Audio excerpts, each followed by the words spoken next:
Magandang araw po mga kababayan. Welcome po sa Pinilakan Lakmay. Ayan, naway safe po ang lahat.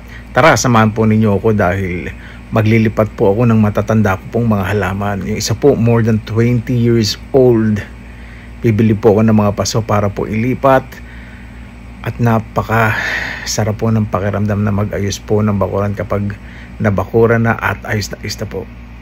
Samahan po ninyo ako.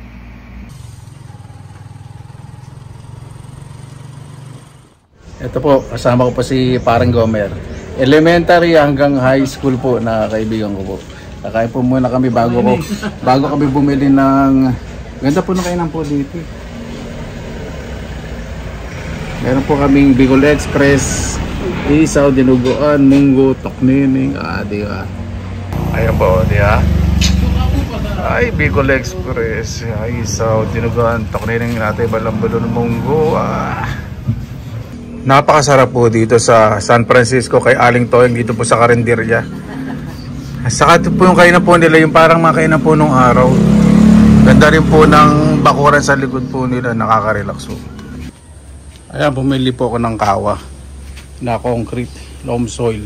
Load ko pa ng lupa para sa bonsai na ililipat ko po.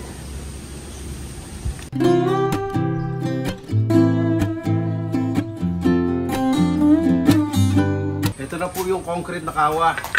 Nalagay po muna ako ng mga graba sa ilalim para sa drainage. Manipis na level lang po. Para pag naglagay tayo ng lupa, maganda yung drainage. Sa may parteng butas lang.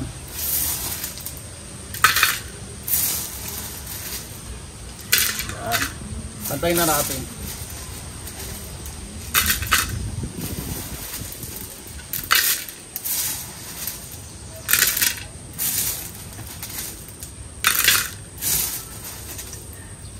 Ano po yan? Meron po ako ditong garden soil. Nakaluan ka ng loam soil. Siyempre dahil bonsai po yun, para hindi ma-drought o matuyo agad. Kailangan po maganda po yung mixture. May lupa talaga dapat na maayos. Kasi minsan may nabibili po kasi mga loam soil na hindi po maganda eh. Kaya para po sa akin mas magandang hinahaluan ng ng garden soil.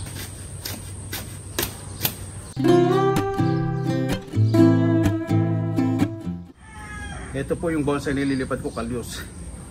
Ito po yung dating nasa maganda tubo. So ilulus ko lang.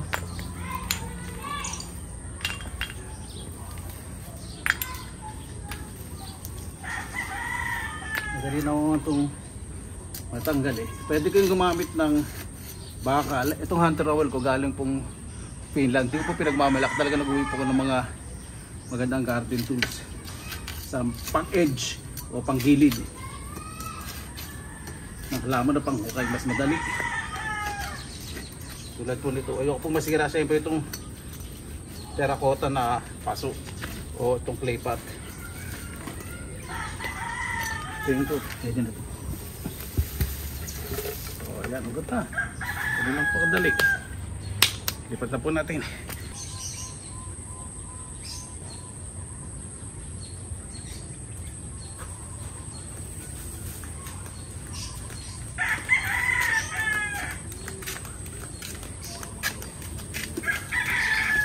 Ayan.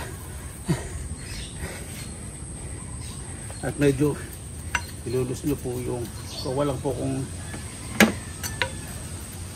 medyo lulus po natin yung ugat sa ilalim para maka-absorb ng mas magandang nutrients sa lupa.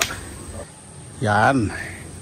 Hahanapan ko po muna ng magandang posisyon kasi ayoko pong nakadikit sa ayan. Kasi gugupitan naman yan.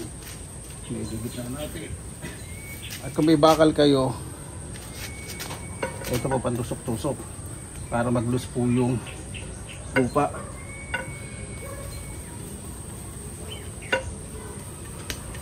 Para lumitaw yung ugat at yung bagong lupa ilalagay po natin, ma-absorb yung nutrients niya. So mas magiging maganda po yung growth nito, yung tubo. Mas magiging maganda po yung tubo. Ayan. Lalagyan na po ako ng lupa sa gilid. Malinis na po ito. At yung bakal na ginamit nyo, mamaya pang tusok-tusok nyo rin. Huwag nyo pong gagamitan ng kamay na ganun. Dahan-dahan lang po ito pagtusok ha. Hindi yung parang tumutusok kayo ng fishball sa kanto. Hindi ganun.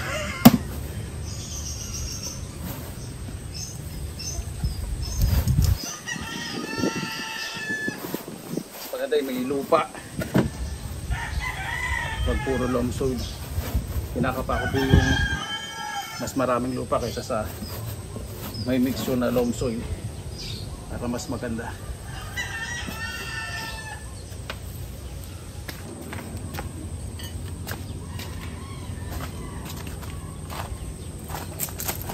Ito po, ganito nyo lang po. Yan. Dahan-dahan lang po. Para sumiksik po ng maayos po yung lupa. Ibig sabihin kailangan yung ugat dumikit po sa lupa ng maayos.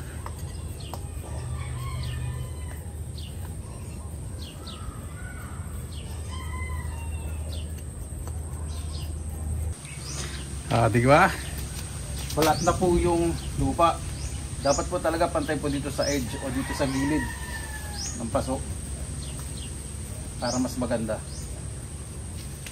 Kita na po natin sa desired na shape na gusto nyo. Ang gagawin ko lang po kasi may shape na po ito.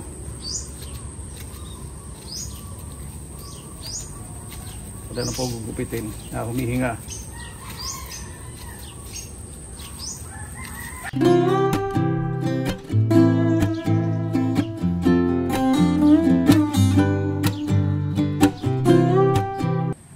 Ayan po, diba? Natrim ko na po ng maayos. So mas magiging bushy at mas magiging maliit po yung dahon niya. Diligan po muna natin para sumiksik po yung lupa ng maayos.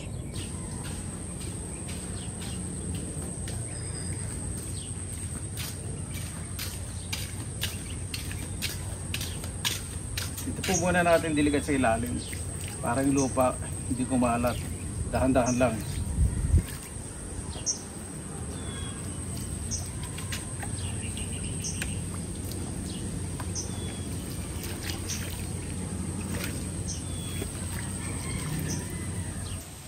Diba? Na-absorb na po mas maayos yung tubig. Linisin po muna natin yung gilid. Pwede kong gumamit ng brush. Kung gusto nyo pong malinis tingnan. Naglalagay na po ako ng puting pebbles para mas maganda. Para pag dinidiligan, hindi agad siya basta-basta matutuyo. Sabi parang ito yung mulch. At saka magandang dekorasyon din po, di ba? So mas magiging edgy. Yayamanin yung dating ng ating bonsai. Parang konti na lang itong ating buhangin, okay lang. Medyo kalat-kalat na lang natin. Dadayain natin.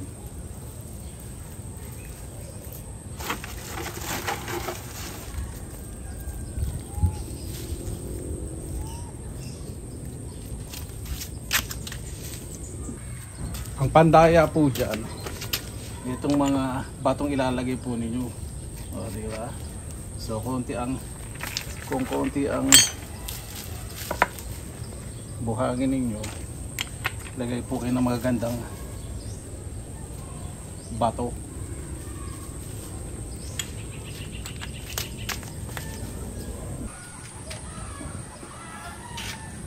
At diligan po natin. Isa po tayo sa baba para dumikit yung pebbles. Bago tayo magbili sa mga dahon. Kasa natin para mas maganda ang growth. Kasi siyempre kinatkat natin. Istorbo natin yung ugat. So ang ganda po ng mga pebbles, pag dinidiligan po natin, hindi na kumakalat yung lupa. Mas malinis. Di ba?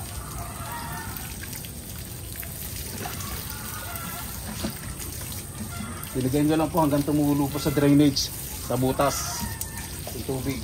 Para kapit na kapit po yung ugat. Yan, okay na po yun. Ayan po, di ba? Mukha na ako halimaw. Napakasarap po talagang ng pakiramdam. Kapag may na-accomplish po, may natapos sa isang araw. So kapag dilig po ninyo, medyo press po ninyo ng konti lang ha. Ganyan po oh. Para dumikit sa lupa yung pebbles. Okay na po yan para sa akin. Ano po?